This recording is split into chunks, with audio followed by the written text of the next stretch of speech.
കൂട്ടുകാരെ, ഒക്ടോബർ 2 ഗാന്ധി ജയന്തിയാണല്ലോ. നമ്മൾ അന്ന് ശുചീകരണ പ്രവർത്തനത്തിന് പ്രാധാന്യം നൽകുന്ന ഒരു ദിവസം കൂടിയാണ്. നമുക്ക് വീട്ടിലും സ്കൂളിലും സമൂഹത്തിലും എന്തെല്ലാം തരത്തിലുള്ള ശുചീകരണ പ്രവർത്തനങ്ങൾ നടത്താമെന്ന് നോക്കാം. ഇത് 6ാം ക്ലാസ്സിലെ ഹിന്ദി പാഠത്തിലെ ഒരു പ്രവർത്തനം കൂടിയാണ്. ധർത്തി കോ ബച്ചാനെ കെ ലിയെ ഹം ക്യാ ക്യാ കർ സക്തേ ഹൈ? ഭൂമിയെ രക്ഷിക്കാനായി നമുക്ക് എന്തൊക്കെ ചെയ്യാൻ സാധിക്കും? പ്രക്രിയാവുങ്കി സൂചി തയ്യാർ കരെ.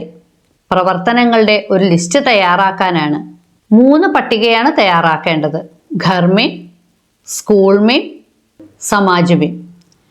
വീട്ടിൽ എന്തൊക്കെ ചെയ്യാൻ കഴിയും, സ്കൂളിൽ എന്തൊക്കെ ചെയ്യാൻ പറ്റും, സമൂഹത്തിൽ എന്തൊക്കെ ചെയ്യാൻ പറ്റും, ഒന്ന് നോക്കിയാലോ. ആദ്യം ഘർ മേ, വീട്ടിൽ നമുക്ക് എന്തൊക്കെ ചെയ്യാൻ പറ്റും? പ്ലാസ്റ്റിക് കാ ഇസ്തേമാൽ കം കരെ. പ്ലാസ്റ്റിക് കുറച്ച് ഉപയോഗിക്കുക. പ്ലാസ്റ്റിക് കച്ചറേ ന ജലായേ. പ്ലാസ്റ്റിക് ചപ്പുചവറുകൾ കത്തിക്കരുത്. പ്ലാസ്റ്റിക് കച്ചറേ മിട്ടിമേ ന ഡാലേ.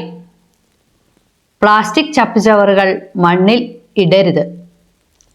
അപ്നാ മൽബ ഖുദ് നിപട്ടെ. അവരവരുടെ വേസ്റ്റ് അവരവർ തന്നെ നശിപ്പിക്കണം. ഇനി നമുക്ക് സ്കൂളിൽ എന്തൊക്കെ ചെയ്യാമെന്ന് നോക്കാം. കക്ഷാ കോ സാഫ് രഖേ. ക്ലാസ് റൂം വൃത്തിയായി സൂക്ഷിക്കണം. സ്കൂൾ കെ ആസ്പാസ് കോ സാഫ് രഖേ. സ്കൂളിന് ചുറ്റും വൃത്തിയായി സൂക്ഷിക്കുക. സ്കൂൾ മേ പ്ലാസ്റ്റിക് കച്ചറ ന ഫെങ്കേ. സ്കൂളിൽ പ്ലാസ്റ്റിക് ചപ്പുചവറുകൾ എറിയരുത്. പാനി കാ സദുപയോഗ കരെ. വെള്ളം ആവശ്യത്തിന് മാത്രം ഉപയോഗിക്കുക. ഇനി സമൂഹത്തിലോ? കൂടാ കച്ചറ നദീനാലിയോ മേ ന ഫെങ്കേ. ചപ്പുചവറുകൾ നദികളിലും തോടുകളിലും ഉപേക്ഷിക്കരുത്. പ്ലാസ്റ്റിക് കച്ചറോങ്കോ ഖുലേമേ ന ഫെങ്കേ. പ്ലാസ്റ്റിക് ചപ്പുചവറുകൾ തുറസായ സ്ഥലത്ത് എറിയരുത്.